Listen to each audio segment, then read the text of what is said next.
I'm beginning to understand the love that you have for me and the love that Source has for me. And I'm beginning to get that taste in my mouth of victory in terms of the things that I've been asking for. I want to announce to everyone listening, to the entire universe who is vibrationally out there somewhere, picking up on pieces of this in some way, I want to announce to everything and everyone who exists that I here now proclaim my determination to release my resistance once and for all. I give up. I give up. I give up. I give up. I give up my control of the uncontrollable. I give up my determination to make things better for others. I give up my attention to things that bother me. I give up my trying so hard. I give up my struggle. I give up my confounding confusion. I give up my excuse for negative emotion. I'm giving up my excuses. I'm giving up my statements of what is not working. I'm giving up. I'm yielding, Abraham. I'm yielding to the truths and to the laws that you've been speaking to me. What I've been doing has been halfway, even though I've been wanting to do it all the way. I've given it more effort than anybody that you know. In all of the people that you have been teaching, I've given it more effort. And in my struggle from outside the vortex, I have not managed what I want. And so now I see the light a little bit, Abraham. I see why you began depicting a vortex as a vivid reality with a line that I could cross. I'm beginning to understand that your request for me to get into the vortex is the only thing that will ever work for me. I have to let go of all of those pieces, because in my interaction with all of those pieces, I just hold myself out and hold myself out and hold myself out. And my frustration is huge when I hold myself out as I'm trying to explain, but I'm only out because of this reality and this reality and this reality.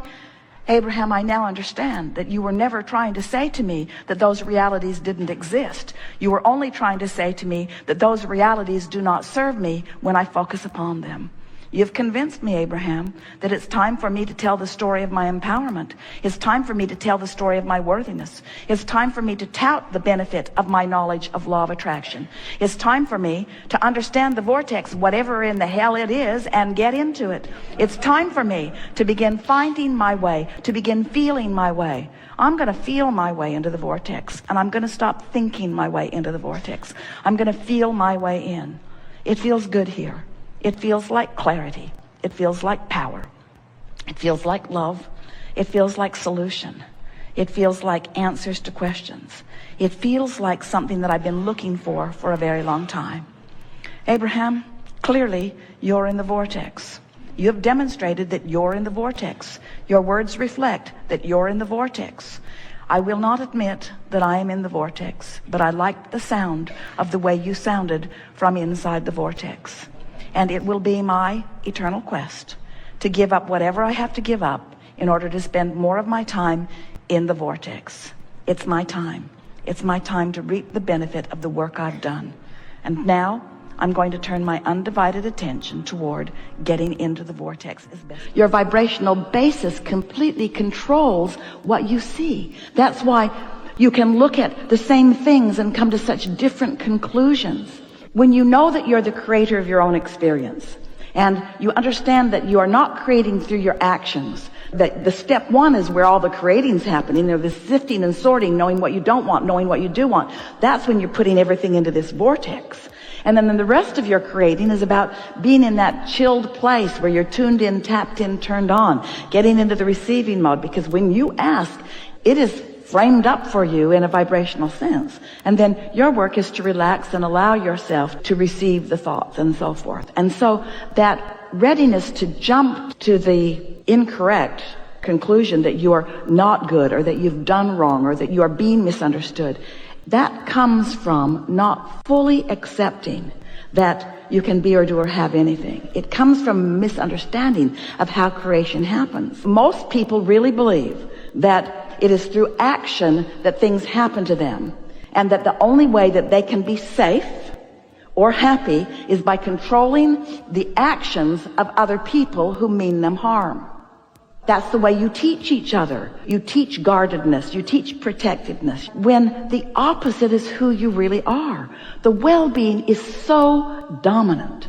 Perception controls everything. What you think is what's dominant in your experience. There's no reality that affects you. There's no realness. There's no truth. There's no fact that affects any of you beyond your perception and belief of it. Wow. Some people would take away from this conversation, well then, are you just trying to get us to put our head in the sand and not face any facts? That we could just make anything up and it would be? Yes. You create your own reality. Just because you believe it is true doesn't mean it deserves your attention. The question is this thing that I believe true something that I want to perpetuate? And if it is, give it your attention. And if it isn't, withdraw your attention from it. But humans feel guilty when you don't look at things that you believe are true just because you don't want them. So let's take the realness of the world. Let's for a moment just together acknowledge that there is a world out there and you have a lot of ability to see a lot of it through your devices and so forth.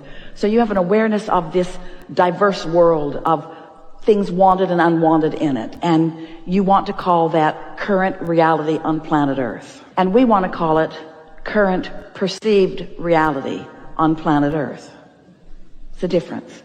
So then you say, but this event happened and we all saw it. We became aware of it. This event happened. So it is reality. And we say, that event happened and it is reality. And that unwanted event that happened caused millions, perhaps billions of people to send rockets of desire into a vibrational reality of what you want other than that. I don't want that.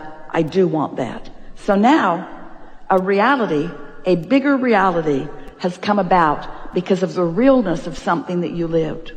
But humans are so slow to turn their attention away from the reality that created this improvement. They rarely look at the improvement. They keep looking at the reality, what they want to call reality, because it manifested. And so it has facts and pictures and sound bites and realness that this reality does not yet have. And that's what trips people up. They are captivated. They are in love with the things that have played out that they can see and hear and smell and taste and touch. And they're losing their sense of being the creator of the improved world as a result of that. While your inner being saw what you saw, your inner being saw it this way. The manifestation underway, the bounce that happened from it, and then undivided attention on the new and improved. But humans get stuck in the justifying why they want the new and improved by pushing against the horror or the badness of whatever it is they didn't want to live. Perception, perception, perception, perception, perception. We're talking about a decision on the part of you in your human form to regurgitate the reality that has already played out rather than being part of the creation of that which is coming. And we want you to know that the satisfaction that you will feel is in the following these thoughts into these things, not examining and sorting and sifting the things that have already come. Imagine an environment, even a physical environment, which is really about as far as you can imagine, and that's fine.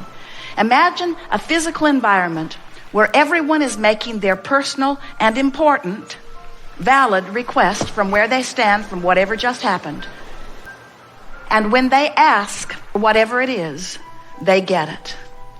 And then we just want to remind you that every single thing that any of you have ever asked for or ever will ask for is for one reason only. You think you will feel better in the having of it. In other words, what you're asking for is alignment. What you're asking for is harmony. What you're asking for is wholeness. What you're asking for is the validation of that which is source of the goodness of that which is you. So imagine a society where billions of people are asking, and source is holding for each of them the equivalent of what they're asking for. Only in this physical environment that we are describing, These billions have been working for alignment with who they are. And so when they ask, they don't doubt if they will receive. They don't worry. They don't feel competition of others. They don't squabble over resources. They don't push against others. They don't try to make others wrong so that they can be right. They just ask and receive. And we want you to step back far enough with us to understand that no matter how it looks to you in any moment in time, that's really what's going on. You all are out here asking, and Source is answering what you're asking for, and the whole of humanity, the whole of all that isness, is becoming more as a result of your fantastic participation here. The reason that we are here talking with you is because you've summoned us. But we're not here to try to get you to change what you're asking for. We just want you to understand the process. We just want you to understand the valid platform on which you stand and the perfection of this environment as it exists. We just want you to understand that everything is working out just the way we all knew it would, and that as the contrast inspires you to the new request, that future generations will benefit by the new requests that you are putting there. In other words, every new generation benefits by what the generation before struggled with. You acknowledge that. We just want you to understand that you don't have to croak or be the new generation in order to experience the benefit. You get to ask, and you get to be the receiver of what you've been asking for, but you got to understand how this game is played. You've got to understand the laws of the universe. You've got to understand the two vibrational aspects of you. You've got to be willing to move in the direction of what you want and no longer continue to beat the drum of what caused you to ask for it to begin with. In other words, when you are struggling with money, you're asking all day for more money. But as you continue to beat the drum of, I don't have enough, and it's not fair that he's got too much, and somebody should do something about it, and it's not being evenly proportioned, and there are too many people that are taking too big of a slice of the pie, and there are not enough of us getting enough pieces of the pie, as you are beating those drums, you are depriving yourself of the vibrational attitude that is necessary for you to get what you've been asking for. So your fortune just keeps amassing. We've been calling this your vibrational reality. We've been calling it your vibrational escrow, your vibrational fortune. And it's not just a vibrational fortune. It's a real fortune that will manifest. Your fortune is being held for you in this vibrational bank, so to speak, and nobody has access to it but you. Nobody can get in there and take your escrow. But you know what happens with so many of you? You don't get in there and receive it either. You stand on the outside of it and complain about not having it when you're the only one who can get in there where it is. And we want you to understand that this in there where it is this vibrational escrow. It's a vibrational reality, and we're going to call it the vortex. The vortex of well-being that you have created for yourself. You put some of it there before you were even born into this body. You've put much of it there since you got there, and everything that life has caused you to ask for is there. Not just waiting for you. It's there with law of attraction's response to it. Each and every request that you put there, law of attraction is responding to. And there is a veritable vortex, and we are emphasizing the vortex because we want you to feel the magnetic quality of it. We want you to understand that when you ask for something, everything that is necessary for the fulfillment of this that you have asked for is being summoned to